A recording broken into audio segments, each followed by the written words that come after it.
దేశవ్యాప్తంగా మధ్యతరగతి ప్రజలకు ఊరట కలిగిందని ఎంపీ పురంధరేశ్వరి అన్నారు. గతంలో జీఎస్టీ ఎక్కువ ఉండడం వల్ల పేద ప్రజలు తీవ్ర ఇబ్బందులు పడేవారని, కానీ ఇప్పుడు ఆ పరిస్థితి లేదని చెప్పారు. దేశమంతా ఒకే పన్ను విధానం అమలవుతుండటంతో వివిధ రాష్ట్రాలకు పెట్టుబడులు వస్తున్నాయన్నారు. కేంద్ర ప్రభుత్వం తీసుకున్న ఈ నిర్ణయంతో చేనేత, మెడికల్, వ్యవసాయ, ఆటోమొబైల్ వంటి రంగాలు పరుగులు పెడతాయని ఆశాభావం వ్యక్తం చేశారు. కొన్ని రకాల మందులపై జీఎస్టీ ఎత్తివేయడం వల్ల వైద్యం చౌకగా మారబోతుందని పురంధేశ్వరి స్పష్టం చేశారు. అప్పట్లో వ్యాట్ ఉండేది. ఒక్కో ప్రధాని నరేంద్ర మోడీ గారు జిఎస్టికి సంబంధించి జెన్ 2 ఏదైతే వారు ప్రకటించారో అది ప్రత్యేకించి మధ్య తరగతి వారు, తర్వాత దిగున ఉన్నటువంటి వారందరికీ కూడా ఉపయుక్తంగా ఉన్నటువంటి విషయాన్ని మనందరం కూడా గమనించాలి. జిఎస్టిని ప్రవేశపెట్టి ఇప్పటికే 8 సంవత్సరాలు అవుతుంది. మొట్టమొదటిసారి జూలై 1వ తారీఖున 2017వ సంవత్సరంలో ప్రవేశపెట్టారు. అంతకు ముందు ఉన్నటువంటి పరిస్థితి కనుక మనం చూసినట్లయితే అప్పట్లో వ్యాట్ ఉండేది.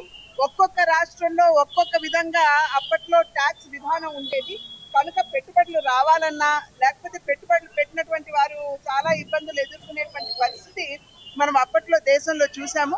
కనుక ఒకే దేశం, ఒకే ట్యాక్స్ పద్ధతి దేశవ్యాప్తంగా ఉన్నట్లయితే సమానంగా అన్ని రాష్ట్రాల్లో కూడా పెట్టుబడులు వస్తాయి అనేటువంటి ఆలోచనతోటి 2017వ సంవత్సరంలో ఈ జిఎస్టిని ప్రవేశపెట్టడం జరిగింది.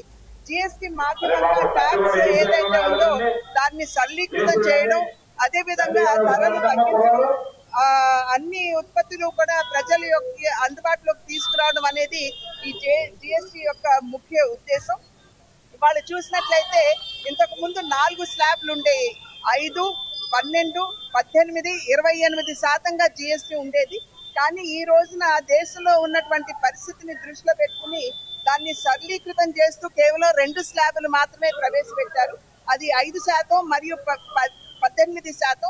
దాని మాధ్యమంగా ఇవాళ ఇన్ఫ్లేషన్ ఏదైతే ఉందో, ధరల పెరుగుదల ఏదైతే ఉందో దాన్ని నియంత్రించుకునేటువంటి అవకాశం దేశంలో ప్రతి ఒక్కరికి కూడా లభించింది. ప్రధాని నరేంద్ర మోడీ గారు జిఎస్టికి సంబంధించి జెన్ 2 ఏదైతే వారు ప్రకటించారో అది ప్రత్యేకించి మధ్య తరగతి వారు, తర్వాత దిగున ఉన్నటువంటి వారందరికీ కూడా ఉపయుక్తంగా ఉన్నటువంటి